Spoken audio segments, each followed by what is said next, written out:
talk about Hoya Carnosa! You can disagree with me, but to me, Hoya Carnosa is like the classic Hoya. Is that Hoya that has been in your family for generations, you inherited it from your grandmother, or perhaps it's still there right now. I actually inherited this magnificent Hoya Carnosa from a friend, and it had been in his family for generations. I don't even know how old it is. I could be in the presence of an ancient plant. Other common names for Hoya Carnosa are waxy names. Wax vine, wax plant, porcelain flower is another one. They just don't look real. Oh, but they're real. I still have some outdoor gardening season ahead of me, but when my Hoya Carnosa bloomed, I was like, out of my way, gotta do a plant speak. The Hoya's blooming. Hoya Carnosa is in the dogbane family, Apocynaceae. Large family of herbs, shrubs, and trees. Some other plants you might know in this family are the periwinkles, oleander, mandevillas, and actually milkweeds are also a subfamily in Apocynaceae. In Greek, Apocynaceae translates to dog away, referring to all the plants in this family, if not almost, have poisonous components. So keep your pets and your kids away from your Apocynaceae plants. It's really alarming because my baby is like drawn to this Hoya and I have to constantly move her away and blockade it. Alright, let's get into the roots. Hoya Carnosa has some adventitious roots, okay, which just means that they form roots above ground. You'll see these little bumps on some of the stems. Those are actually roots starting because, wait for it, traditionally Hoyas are epiphytic, which means that they actually used their roots not to absorb nutrients like most plants do, but to adhere or stick to things in nature. So when it comes to soil, you do want to have something very lightweight. I usually just use a cactus mix, like a general cactus mix. I don't even make my own for the most part, but you could add in perlite to lighten up a potting mix if that's all you have. That should work all right. And on the same note, Hoyas prefer smaller pots. If you use larger pots, the plant is just more likely to get waterlogged and the water will be able to drain properly. If you look at the size of this pot for the height of the plant, it really doesn't mind being rather root bound. It's about 6 inches across and 6 deep. Oh, terracotta pots are great because they dry out really easily. My Mama Hoya is in a terracotta pot. I call this guy my teen Hoya because it's actually propagated from this huge mother plant.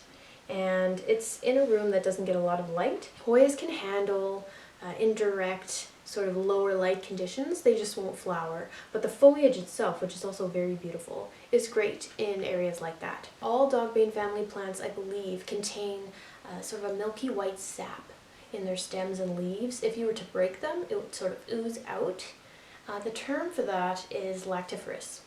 And that's kind of where some of the toxic components are located, so you do want to wear gloves and be a little careful when you're propagating. Check this out, I accidentally just broke this leaf off and it's already oozing, but it's actually not white. It's just kind of like a yellow sort of sappy color.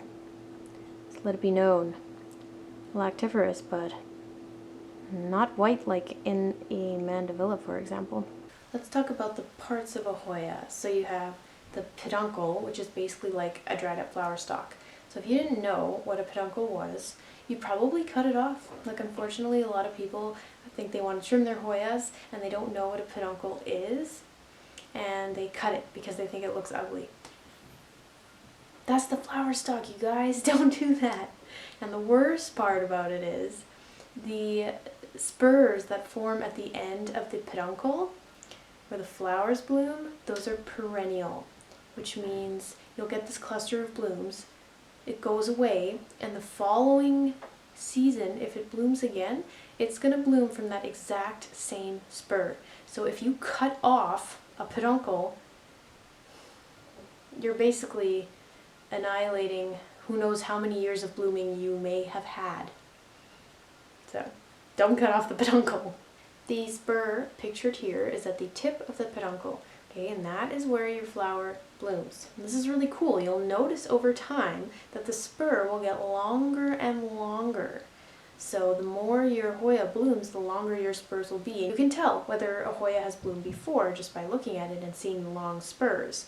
Right here, this is a brand new peduncle and spur because this is a Hoya that I propagated from the mama. This is its first time blooming. So special. Hoya carnosa has thick, fleshy leaves, quite succulent-like, but technically not classified as a succulent. The leaves are simple, shaped, and entire at their edge. Some variants are hairy or sort of fuzzy on the surface. Hoya carnosa are not. They're just kind of smooth. Feel almost waxy, wax plant, right? The leaves grow opposite along the vining stem. Sometimes you will get like a leaf trio that emerges. Check this out over here. There's a whole little cluster of leaves at this one. You can also see these tiny little hairs growing along the stem. Very, very tiny, very fine. This is very magnified. Hoya carnosa is a vining plant, loves to climb if you train it, also hangs very well. But because of their traditional epiphytic roots, they can easily be trained to adhere and climb. And now, the moment we've all been waiting for. Flower close-up! The carnosa species has these star-shaped flowers. You've got 5 thick triangular petals. That's the corolla. And then there's another smaller star-shaped corona, it's called, star-shaped as well, on top of each corolla. Corona, corolla. This one's a little more pinkish. Some cultivars are reddish or white. Hoya carnosa flowers are supposed to have a very sweet scent. I gave it a 6 a.m. sniff, and it does in fact smell more in the nighttime, early morning, like a sickly sweet jasmine. Like too sweet for your own good. Ooh. And you can see there's actually drops of nectar coming off of each flower right now. And this is when it's the most fragrant. Look at this. Sweet mother. Behold, the blossoming of the Hoya carnosa in photographic evolution. The flowers bud in what's called an umbel, which is many flower stalks originating from one focal base point. Probably one of the most popular things people research about Hoyas is how to encourage them to bloom. Lots of people have Hoyas with abundant, lush-looking foliage, but they just won't flower. Usually, the first thing people go to is light exposure. So if your Hoya is not blooming, likely it's just not getting enough of the light that it desires. East or west facing is usually great. My blooming Hoya, believe it or not, is in a direct sunlight south-facing window. I didn't try that for quite a while because I assumed it would be too much and it wouldn't like it and I'd burn the leaves, but lo and behold, that's my blooming Hoya. So you never know. I am in a lower zone, zone 3, so if you're in a lower growing zone, know that that is possibly the way to get your Hoya blooming. Of course you have to water more because it's so hot and dry, but worked for me, could work for you. Smaller things to focus on are being root bound. Also sort of helps it bloom because then it's not trying to spread out under the soil, rather focusing on upper growth, foliage, and flowers. And then the other thing that I've heard people do is sort of this like forced dormancy trick, where at the end of winter, they stop watering for like 4 to 5 weeks, and it sort of forces the plant into a weird fake dormancy. And then in the springtime, they'll start slowly watering again, and the daylight hours increase, and the plant is actually more likely to bloom, apparently. I have no personal experience with that, but I've read that that is a popular way to encourage blooming on a Hoya carnosa. Give it a try, maybe. It really depends on your conditions, so if you're unsure, leave me a comment. A plant's needs are so different based on its environment and living conditions. The last thing I want to touch on is propagation. Here are my Hoya propagation tips. Avoid cutting off a peduncle. It sounds straightforward, but it definitely happens because they look so strange and a lot of people just don't know. cut about 4 to 6 inches above your desired tip of the stem cutting, and make sure that there are leaf nodes on your stem cutting as well. Aim to have one pretty close to the end of your cutting where you're going to stick it into the soil, because those nodes are where the roots will be forming. Cut at an angle for maximum surface area and use the sharpest knife you have, okay? Scissors usually kind of squeeze the stem and they'll actually cause quite a bit of damage, so don't use scissors unless they're like really sharp scissors. That cutting was more like 12 inches, like it was double the size it needed to be, so you don't have to go that long. 4 to 6 inches really is a better length. I also wanted to clarify that my soil method is probably the least popular propagation method these days. Most people really like the water propagation method, where they just submerge the tip of your cutting in some water and change it weekly and then watch the roots develop.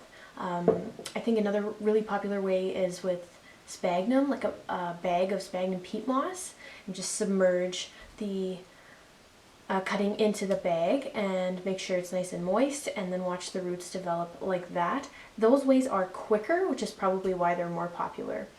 And they're also really cool because then you can actually watch the root development and take it out and check it without kind of much harm.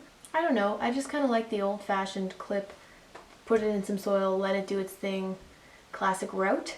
The soil method is slower, and Hoyas are actually slow growers in general, so that's why my method is not that popular. But works for me, I like it, and just know you can do it any way you want. A lot of people actually like to let the end of that stem cure, it's called, for like 24 hours before they even stick it in some soil, so just know that you don't have to rush to bury the end of the stem in soil. It's not a big deal. Hoyas are very hardy that way. I've gone for like a week with the cutting before somebody picked it up and they had success repotting it, so no rush with that. And again, people use all kinds of potting mixes like charcoal, perlite, orchid bark to keep it nice and light and fluffy and oxygenated.